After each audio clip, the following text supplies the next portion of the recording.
Good day, my friends. Welcome to my video channel, Life of Chuck. And I'm Chuck in a van in Vancouver. And we are here today for one thing and one thing only. We have been called out by Ghetto Van Adventures.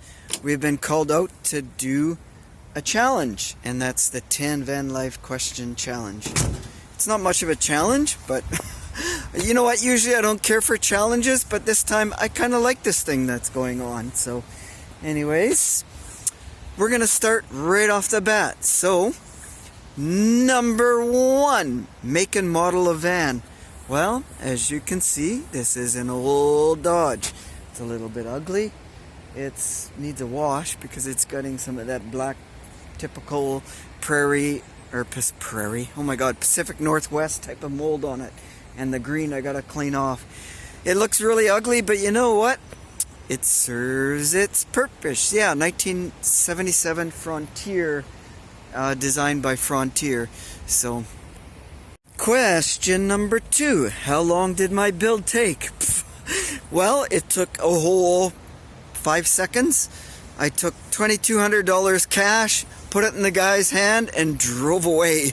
That was all there is to it. Really, I haven't done hardly anything to this thing. It's all in its original Frontier factory form, so I didn't do anything to it. However, next vehicle, I very well could be doing something to it. So we will answer number two as I didn't do anything on the build.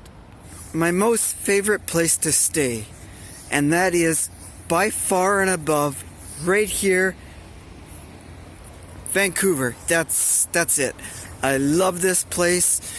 I love it in that I can go and dance at night, get my salsa dance fix in. I can go to a music venue. I can go to so many different events here. I can go out to there's 30 breweries or something like that, all within a local area within an hour's drive. And the other thing I like about it, if I want to go out in the middle of nowhere, find solitude, it's an hour away. I can go out there, I can be in the middle of nowhere, quietness, beautiful scenery. I have the ocean here, I have the beach, I can stay overnight there. So this is by far and above my most favorite place. The worst place I've stayed, you know what, I really don't think I have a worst place that I stayed. Each place that I've been at and traveled and visited to has its own unique character.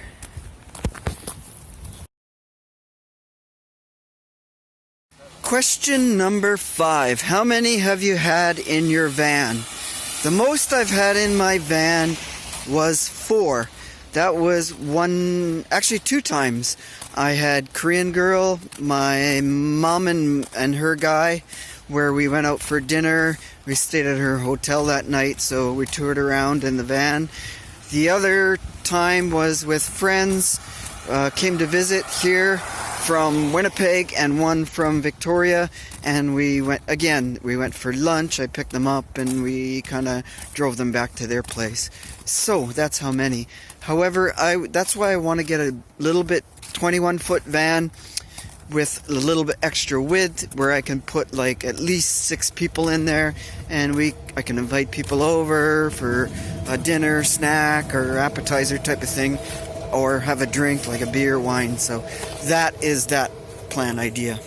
Number 6. Have you had any van life disasters? Well, you know, it's almost been 4 years living in a couple vans, and I've been lucky. I have not been broken into.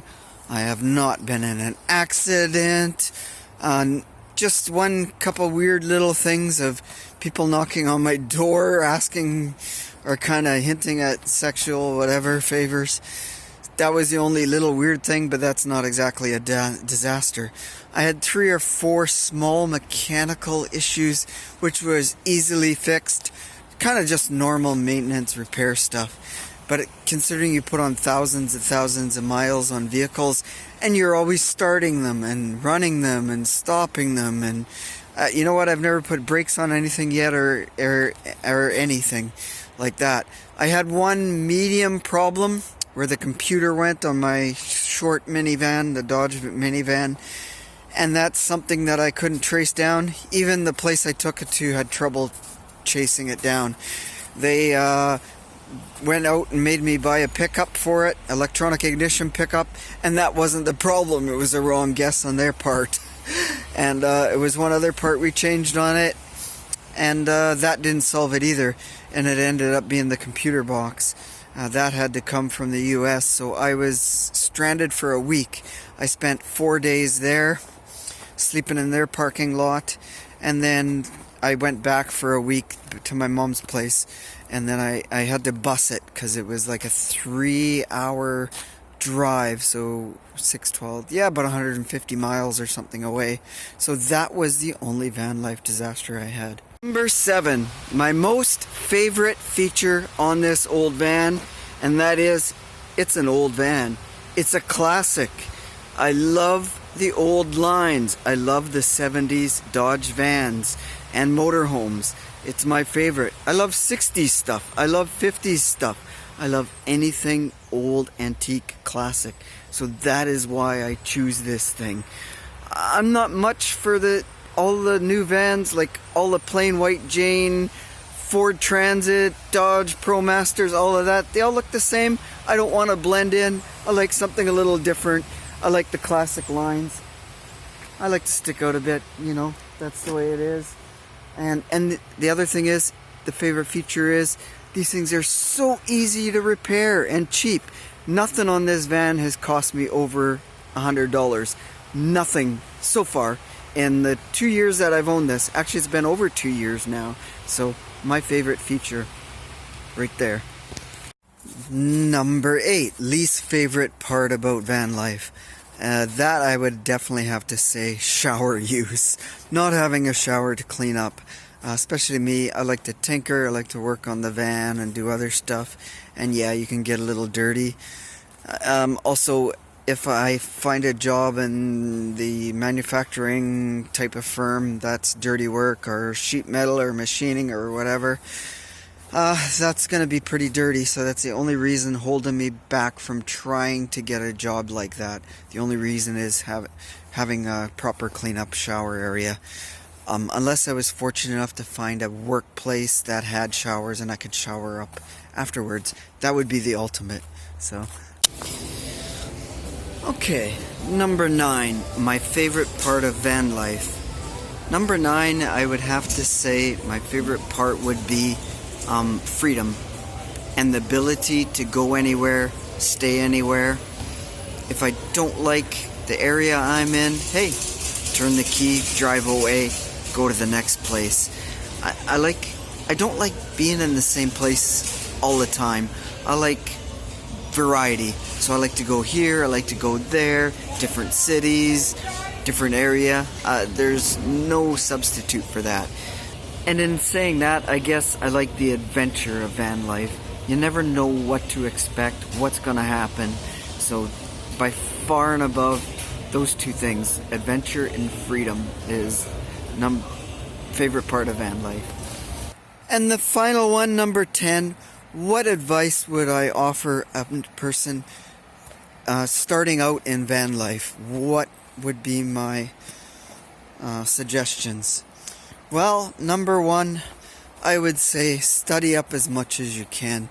Watch as much YouTube videos out there about van life, whether it's building or what they're doing or where they're going. Read up as much as you can. Take as long as you want. Take a year, heck, take 2 years. The more you know, the better you are. That's pretty much the point of it. The other one I would say is, you know what? Don't go out and spend $30,000 on a freaking rig without trying it out on the cheap first. Case in point, my sister seen my mom and me doing this, traveling and living this life out of our RVs and vans. She says, oh, I'm gonna do it. So she went out and spent 20-some thousand, 28,000, 29,000, at least that on this big RV. She didn't like it. She was in it 6 months and she was done. She's yeah, she just wants to look good and wants the money and everything else. Yeah, she goes out and buys the best of everything. She's one of those people just to kind of show off. So, you know what? That's her style, whatever. So, you know what? Then she lost money on it. She sold it for a lot less, so she didn't get her $29,000 or $32,000 out of it. So that's what I would recommend. Don't go out there and buy a $3,000 van. Give it a try for 6 months. Hey, I like it. I can upgrade. Hey, I don't like it. I didn't lose nothing. I can get my $3,000 back out of it. That is my suggestion. Start small before you go big. It's like life, being a baby. You gotta learn how to crawl, then walk, then run. So other than that, you're just gonna fall on your face, right? So that's my 10 van life questions. So my friends, that about done did it for today's video on the 10 van life questions. I guess to end this video, I'm gonna have to call out a couple other van lifers and ask them the same thing. Do the 10 van life question challenge. So I would have done Nomadic Van Man, my buddy there. However, he was already called out. So Ghetto Van Adventures called you out there, Wayne. So you gotta check him out. I will have to say, my friend Van Seamus, he hasn't done a video yet, and this is a good entry for him to try and do his first video. 10 van life questions, video it, throw it up. It's a simple one. I guess the other person I'll have to call out is, Timothy Keller Van Dweller. That's a good one for you there, Tim. This is payback for you. And the other person I would have to do is Matty Van Halen, not to be confused with Eddie Van Halen. Two different guys. However, Matty does play some good music. So those three guys I'm gonna call out and do the challenge. And other than that, yeah, we're gonna end it here. By the same routine as we always do, guys. Stay awesome, be kind, and cheers, and we'll see you next video. Thank you very much for Ghetto Van Adventures for challenging me to this challenge, and we'll see you next time. Cheers.